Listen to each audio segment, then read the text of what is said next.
मंडळी, झी मराठीवरील नवरी मिळे हिटलरला ही मालिका लोकप्रिय मालिकांपैकी एक आहे. मालिकेतील कलाकारांचा दमदार अभिनय, मालिकेचं वेगळेपण तसंच हटके कथानक अशा अनेक कारणामुळे ही मालिका प्रेक्षकांच्या पसंतीस उतरली आहे. या मालिकेतील एजे आणि लीला ही दोन्ही पात्र प्रेक्षकांचं लक्ष वेधून घेताना दिसते. त्यांच्यातील केमिस्ट्री ही लोकप्रिय ठरत आहे. गेल्या अनेक दिवसापासून एजे लीलाच्या प्रेमात कधी पडणार, तो तिच्या प्रेमात असल्याची जाणीव त्याला कधी होणार याची प्रेक्षक आतुरतेने वाट पाहताना दिसत आहेत. अशातच आता मालिकेत एक नवा ट्विस्ट येणार आहे. मालिकेत एका नव्या पात्राची एंट्री होणार आहे. तर नवरी मिळे हिटलरला मालिकेतील जहांगीरदारांच्या घरी होणार नव्या पाहुण्याची एंट्री. झी मराठीच्या सोशल मीडिया अकाउंटद्वारे या नवीन ट्विस्टबद्दलची माहिती देण्यात आली आहे.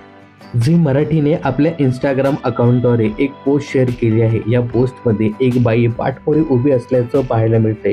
या पोस्टमध्ये त्या बाईचा लुक हा अगदी गावरान व बिंदास असल्याचं दिसतंय. तसंच या बाईने केसात गजरा व लाल वेणी बांधल्याचेही पाहायला मिळतंय. तर झी मराठीची ही पोस्ट पाहून काही नेटकऱ्यांनी तर्कवितर्क लावायला सुरुवात केली. काही नेटकऱ्यांच्या मते ही दुसरी तिसरी कोणी नसून वल्लरी विराज म्हणजे लीलाच आहे. मालिकेत लीला वेगळ्या रूपात येणार असल्याच्या काहींनी कमेंट्स केल्या आहेत. तर काही युजर्सने मालिकेचा ट्रॅक कृपया बदलू नका अशाही कमेंट्स केल्या आहेत. तर नेटकरी जहांगीरदाराच्या घरी येणारी ही नवीन पाहुणी लीलाच आहे यावर ठाम आहेत. याविषयी तुमचं काय मत आहे कमेंट्स करून नक्की सांगा. आता ही नवीन पाहुणी 7 जानेवारीला प्रेक्षकांच्या भेटीला येत आहे. तर या नव्या ट्रॅकविषयी तुम्हाला काय सांगायचं हे कमेंट्स करायला.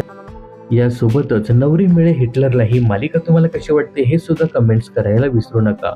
मनोरंजन क्षेत्रातील अशाच फिल्मी अपडेट जाणून घेण्यासाठी चॅनलला सबस्क्राईब आणि फॉलो करायला विसरू नका.